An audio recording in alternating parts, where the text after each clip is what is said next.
neither one of those job offers were in the town that my then fiance lived in. So he kind of gave me an ultimatum, and he said, you can either marry me and tell those jobs goodbye, or if you want to take those jobs, then, I'm going to be gone. So it's your choice. So he gave me this ultimatum, and stand-up guy. Yeah.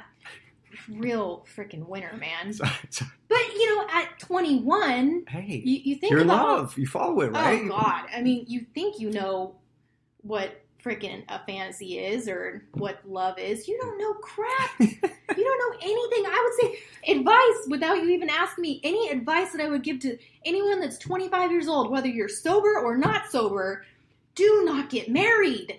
Oh, wait. I got married at 24, Jack. Okay, 24. Exactly my point. 24. You were right there on the edge. Yeah. But, I mean, those young 20s, like, people change so much in their young 20s. Yeah. And you got lucky. I did get lucky. You got blessed. Very fortunate. Love you, babe, if you're listening. So anyways, I turned down the jobs. And, I turned down the jobs and I went with him. And that's what started all of the additional problems with drinking. On our wedding night, he actually left me. He got so drunk, he left me at our wedding venue. And any normal adult would look back and say, what do you mean he left? Why didn't you go get your marriage annulled the next day? I should have, man. I should have went and got my marriage annulled, but I did not. Instead, for the next 5, 6, 7 years, I freaking drowned all my pain out. Wait, you guys were married for 5, 6, 7 years? No, we were married for a year. I was going to say, I didn't know that about you, Jackie. I thought you got divorced pretty quick. We were married for a year. Wait, take me back to your wedding night, though. So you said he got so drunk, he upped and left. Yes. What about you? I was... Be brutally honest. My mother peeled me out of my wedding dress while I bawled my eyes out. Yeah. It was terrible. But were you sober or were you I was sober. a mess too? I was you were sober. Yeah. Wow. Yeah. I don't know what else to say because it just, like, I reflect on that and I think about, I can't believe I put up with that crap. I can't believe you didn't either. Knowing how strong you are. Well, today. Exactly. But that's 10 years later. Yeah. That's 10 years of wisdom and experience and things that you put under your belt. If I could go back 10 years ago, my God, I never would have dated this man. So this jerk leaves you on your wedding night, but you stayed married for a year. Yes. Yep. What was that year like? It was terrible because as soon as... Was he an alcoholic? Oh, he was an alcoholic and he brought other women home. Yep. That was the deal breaker for me. Did you see my mouth drop? Oh my gosh. You brought other women home? It was like a month after our wedding. I remember coming home from work one night and I pull up into the driveway and there was another chick in his truck. And I was kind of like, who the hell are you? Get the F off my property. And she proceeded to mouth off to me. Wow. And still, I'm just thinking, I just need to go in there and fix it. But at the same time, that's when I was starting to get angry at him. Was like, who the hell do you think you are? Like, I am not okay with this kind of lifestyle. And it was shortly after that that I went and got divorce papers and filed for divorce. But that was tough. I feel like the divorce... Yes, it's so good that I went through the divorce, but in the process of going through the divorce, I also started leaning heavily on drinking because I didn't want to process any of that. Yeah. All that sucked, man. There was so much debt. So you drank to escape. Drank to escape. Get out of your misery. Yep. I didn't want to feel anything. Which is a short-term fix. Yep. But wanting to not feel anything, I'm assuming you got more and more depressed, had deeper feelings, hungover, miserable, felt like crap, and just went into a spiral? Yeah. I wouldn't even call it a spiral, Kevin. I would just call it like, instead of coming home and doing something productive with your time, like, come home and go to the gym, or come home and read a book, or, work on a project, or call your mom, like whatever that is, something productive. All the things that you're doing now. Right. Or trying to do now. Yeah, it's come home and make a drink. And then when that drink got empty, it was, let's make another drink. Mm-hmm. And pretty soon I was making doubles or triples, like the drinks got stronger. I was going through bottles faster. And I still, it took me years to realize that was a problem. Because I was a total functioning alcoholic. I would drink like a fish at night just because, you know, I went through what I went through. I was kind of sitting in my sorrow, kind of going, screw everything. Like, let's just drink the pain away. Let's not think about anything. And then get up 5 a.m, go to the gym, go be a stud at the office or a studette, whatever. Go work my butt off all day for 13, 14, 15 hours, come home, do it all again the next day. So it's like I was functioning, didn't think I had a problem. I think that's a scary thing. That's what a lot of people are doing right now, and they don't think they have a problem. Yeah. I mean, breaking the cycle for me was, do we really have to repeat the tragedy? We will. This is your rock bottom moment. This I know was you my shared rock it with bottom. me personally. Yeah. But I want you to share it with our audience here. This is humiliating, man. It's really terrible. So after all that divorce and all that stuff, you know, I tried different things, moved out to Texas to try to kind of get like a refreshing picture of life. Texas wasn't great for me. Got transferred to San Diego. Was so thrilled to be here. When I got here, I had like this aha moment, kind of figuring out, you know, what do I want to do with my life? I decided I wanted to go into law enforcement. It's something I had thought about for years. So I started the process. I applied at a couple of different local agencies, police departments, sheriff's departments. And I was in backgrounds investigation with 2 different agencies at the time. Okay, this was 4 years ago or 3.5 years ago. But I was still drinking. Not crazy like I was right after my divorce, but I was still drinking. You know, my habit was get off work, stop by the store on the corner on the way home, get a bottle of wine or Bacardi or whatever, go home and have some drinks. Forget about all the pain, right? Not even knowing that what I was doing was burying everything and making me not have a grand vision of life. Yeah.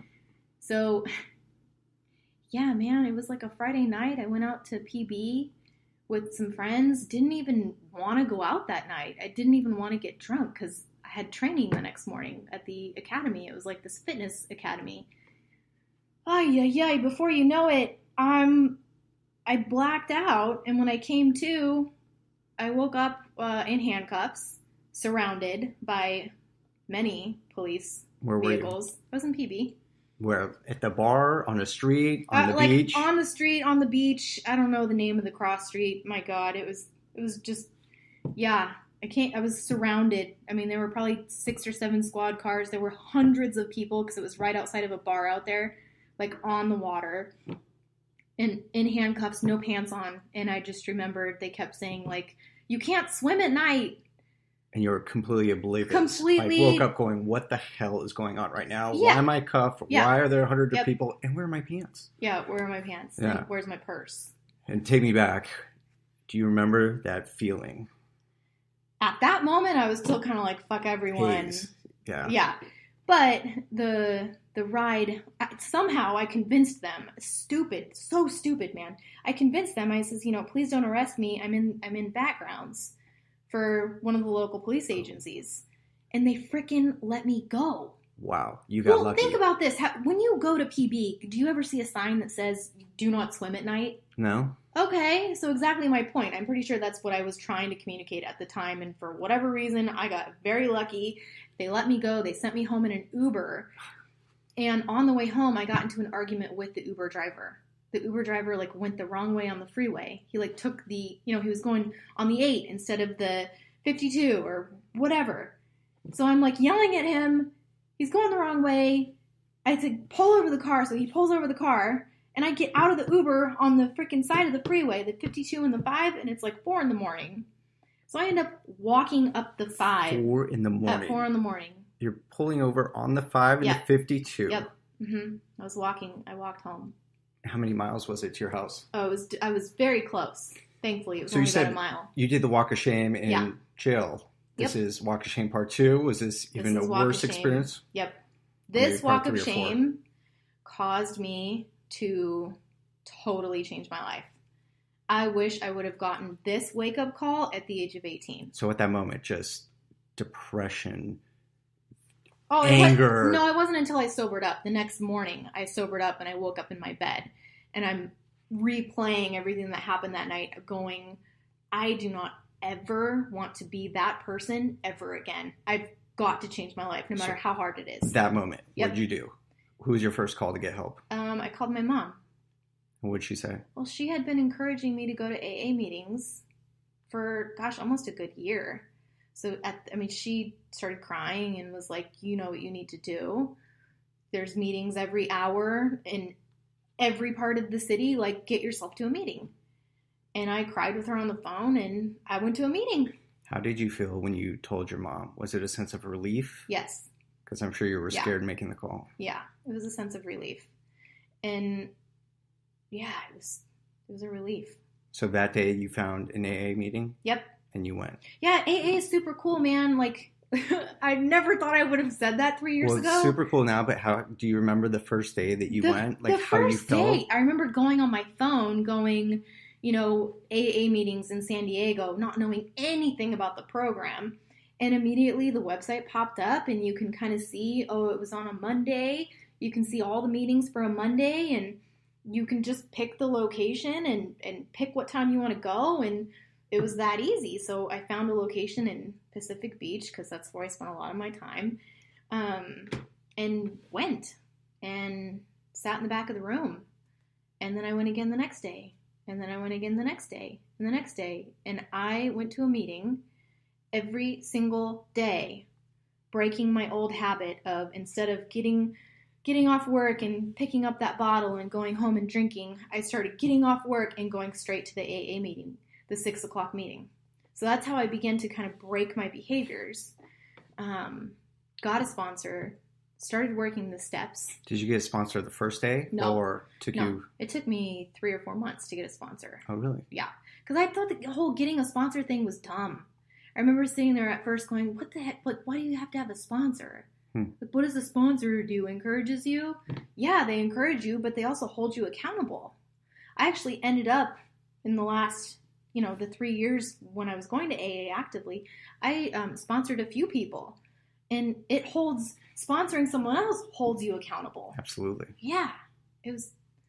AA works for me, man. It might not work for everyone, but why not try it? Yeah. If you know you have a problem, give it a shot. The worst thing that could happen is it's not going to work. But if you have hundreds of thousands of people and meetings every hour in almost every city in the United States, like, they all exist because the program works if you do the work. What is your favorite thing about AA? Camaraderie. You go and you hear people's stories and you realize that you're not the only effed up person. Yeah. You're not the only effed up person. And in fact, a lot of the people that get up and share in the meetings, they're a lot more effed up than you are. So you begin to kind of like look at things in a new perspective, realizing like your problems are not that big.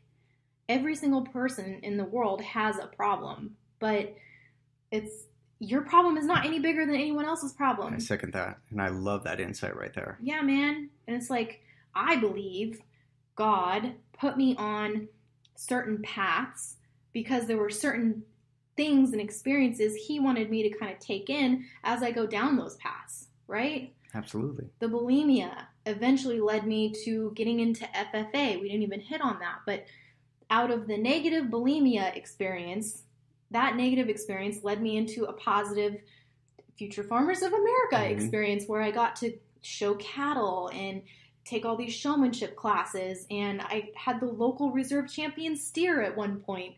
Like, a negative always leads to a positive. My getting sober was super hard, but in the process of getting sober, dude, I bought a Harley. I learned how to ride a Harley by myself. I was so freaking proud of myself. I've seen you roll up on that Harley. Thanks, you look man. pretty badass, I'm not gonna lie. Thanks. It's weird to see a chick ride around on a Harley. But it was so cool just knowing, like, you set that goal, something that you never thought you could achieve, and then you finally achieve it and you're like, wow, I can do a lot with my life sober. Yeah. And things that you wouldn't even have thought of doing, right? Like, I mentored a foster child. I never thought I would mentor a foster child. so cool. And she's still in my life today. And now I get to watch her grow. Like,